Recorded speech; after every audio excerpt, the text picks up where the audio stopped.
По прошествии же субботы, на рассвете первого дня недели, пришла Мария Магдалина и другая Мария посмотреть гроб.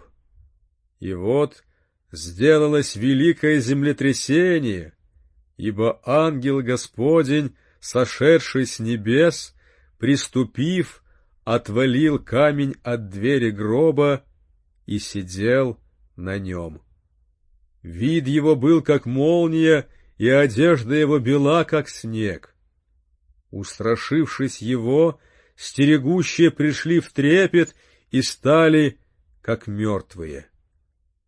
Ангел же, обратив речь к женщинам, сказал: «Не бойтесь, ибо знаю, что вы ищете Иисуса распятого. Его нет здесь. Он воскрес, как сказал. Подойдите, посмотрите место, где лежал Господь. И пойдите скорее, скажите ученикам Его, что Он воскрес из мертвых и предваряет вас в Галилее. Там Его увидите. Вот я сказал вам».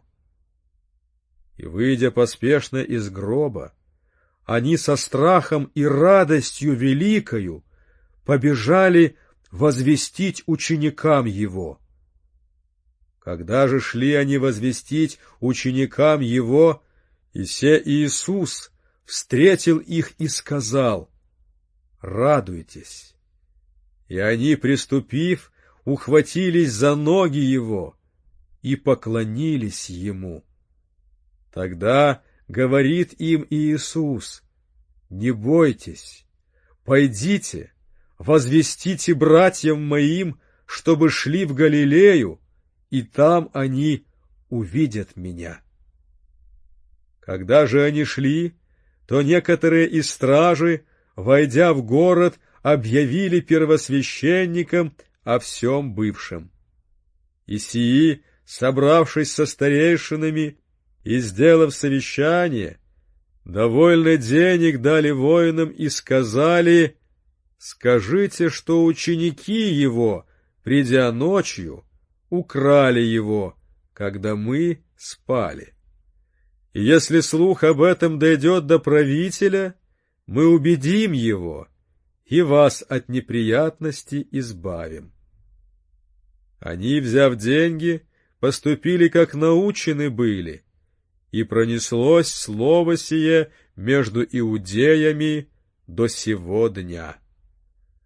11 же учеников пошли в Галилею на гору, куда повелел им Иисус, и, увидев Его, поклонились Ему, а иные усомнились.